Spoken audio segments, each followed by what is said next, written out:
হাদিয়ে জামান হজরত মাওলানা সৈয়দ মোহাম্মদ এসাক সাহেব রহমতুল্লাহ আলাই মুরিদগণের নৈতিক ও আধ্যাত্মিক উন্নতি, শরীয়তের এলেম তথা অজু গোসল, পাক নাপাক, হালাল হারাম, ফরজ ওয়াজিব, সুন্নত এমনকি মুস্তাহাব পর্যন্ত শিক্ষা গ্রহণ ও আমল করার জন্য এবং জমাতভুক্ত হয়ে ব্যক্তি, পরিবার ও সমাজ হতে অনইসলামিক কাজ দূর করে সমাজে ইসলামী ভাবধারা চালু এবং সৎ কাজের আদেশ ও অসৎ কাজে নিষেধ করার লক্ষ্যে মুজাহিদ কমিটি গঠন করেন।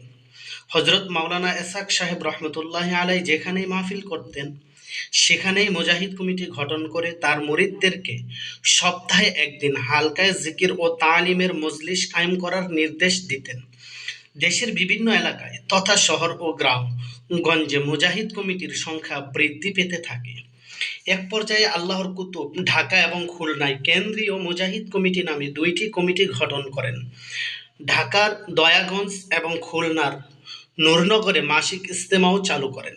হাদিয়ে জামান হজরত মাওলানা সৈয়দ মোহাম্মদ এসাক সাহেব রহমতুল্লাহ আলাইর ইন্তেকালের পর তার সুযোগ্যতম সন্তান হজরত মাওলানা সৈয়দ মোহাম্মদ ফজলুল করিম রহমতুল্লাহ আলাই পিতার রেখে যাওয়া তরিকা ও মুজাহিদ কমিটির কাজ অত্যন্ত দক্ষতার সাথে পরিচালনা করে থাকতেন। তার সুযোগ্য নেতৃত্বে, হিম্মত ও খলুসিয়াতের বরকতে আল্লাহ রব্বুল আলামিন এর মেহেরবানিতে তরিকা ও মুজাহিদ কমিটির কাজ দ্রুত গতিতে সম্প্রসারিত হতে থাকে।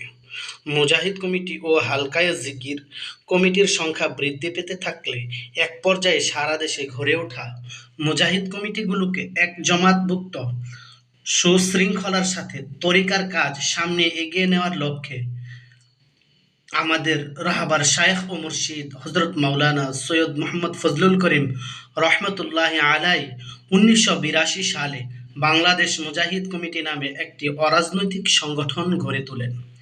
বাংলাদেশ মুজাহিদ কমিটির আমিরকে আমিরুল মুজাহিদিন বলা হয়। বর্তমান আমিরুল মুজাহিদিন হলেন হজরত মাওলানা মুফতি সৈয়দ মোহাম্মদ রেজাউল করিম। বাংলাদেশ মুজাহিদ কমিটির লক্ষ্য, উদ্দেশ্য ও কর্মসূচি গঠনতন্ত্রে সুন্দরভাবে বর্ণনা করা হইয়াছে। বাংলাদেশ মুজাহিদ কমিটির ব্যবস্থাপনায় অগ্রহায়ণ ও ফাল্গুনে চরমোনাইতে 2টি মাহফিল অনুষ্ঠিত হয়। বর্তমানে ফাল্গুনের মাহফিলে প্রায় 80 থেকে 90 লক্ষের বেশি লোকের সমাগম হয়। বিশেষজ্ঞ পর্যবেক্ষণদের মতে চরমোনাই মাহফিল বিশ্বের 2য় বৃহত্তম জনসমাবেশ।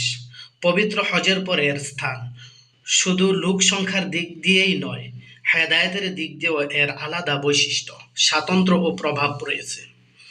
অনেক জ্ঞানী বুজুর্গের অভিমত হলো আল্লাহ তাআলা এ ময়দানকে মন নরম করার স্থান হিসেবে কবুল করে নিয়েছেন।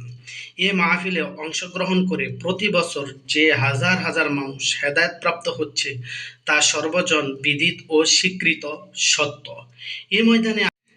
এ ময়দানে আসার পর দাড়ি মুন্ডানো লোক দাড়ি রেখেছে, সুদখোর সুদ খাওয়া ত্যাগ করেছে, ঘুষখোর ঘুষ খাওয়া ত্যাগ করেছে, জুয়ারি জুয়া ছেড়ে ত্যাগ করেছে, সিনেমা গান বাজনা দেখা ও শোনার লোক তা ছেড়ে দিয়েছে, টিভি ভিসিআর দর্শক এসব দেখা ছেড়ে দিয়েছে, বিড়ি সিগারেট ও গাঁজা সেবনকারী লোক এসব ছেড়ে দিয়েছে, চোর ডাকাত হাইজাকার মাস্তান ভালো মানুষে পরিণত হয়েছে, বেপর্দা ও বেহায়া লোক পর্দাশীল হয়েছে, বেনামাজি লোক নামাজি হয়েছে, সুন্নতের খেলাফ চলনেওয়ালা লোক সুন্নতের অনুসারী হয়েছে, বদকার লোক নেককার হয়েছে, বেশরা পাপিষ্ঠ নাফরমান লোক নেককার পরহেজগার এবং আল্লাহওয়ালা হয়েছে। এমন লোকের সংখ্যা অগণিত।